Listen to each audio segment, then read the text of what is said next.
হাম ও এর উপসর্গ নিয়ে গেল ২৪ ঘন্টায় আরও ৮ শিশুর মৃত্যু হয়েছে। এক মাসের সংখ্যা ২ শতাধিক। আর একদিনে হাসপাতালে ভর্তি প্রায় ১৩০০ রোগী।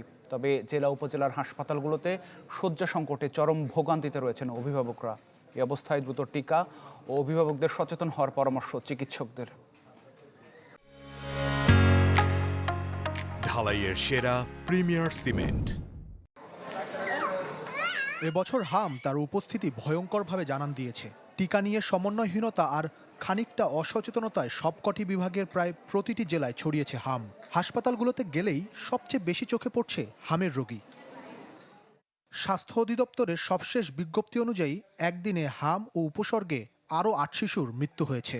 এ নিয়ে এক মাসে ২০৬টি শিশুর মৃত্যু হলো, আর আক্রান্তের সংখ্যা ছাড়িয়েছে ২০,০০০। এর বেশিরভাগই ঢাকা বিভাগে। তারপরে সবচেয়ে বেশি রোগী রাজশাহী বিভাগে। অনেক জ্বরের সাথে আর পাতলা পায়খানার সাথে তার ঠান্ডা কাশি এবং মুখে গাও অ্যাশ দেখা গেছে। জ্বর কিছুতে পরে না, ফরিদপুরে ভর্তি ছিল। ফরিদপুরে ভর্তি ডাক্তারে বলছে যে এসে ক্লিনিকে নিয়ে যাও। আমি তখন বলছি যে এখানে রাখবো না, আমি ঢাকায় নিয়ে যাব।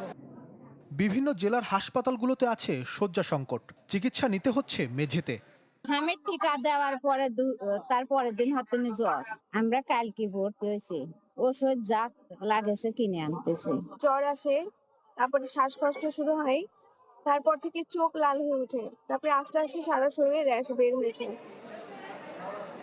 বিশেষজ্ঞ চিকিৎসকরা বলছেন, হামে সবচেয়ে বেশি ঝুঁকিতে ৫ বছরের কম বয়সী শিশুরা। যেসব শিশুর রোগ প্রতিরোধ ক্ষমতা কম, তাদের জটিলতা বেশি হচ্ছে। তাই চিকিৎসকদের পরামর্শ দ্রুত টিকা নেওয়া ও বাচ্চাদের ঘরের বাইরে কম নেয়ার।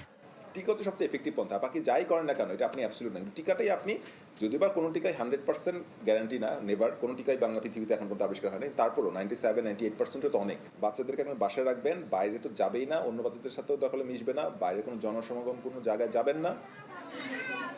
সারা দেশে একযোগে যে জরুরি টিকাদান কর্মসূচি চলছে, এর সুফল পেতেও অন্তত ১ মাস সময় লাগবে বলে জানালেন এই চিকিৎসক।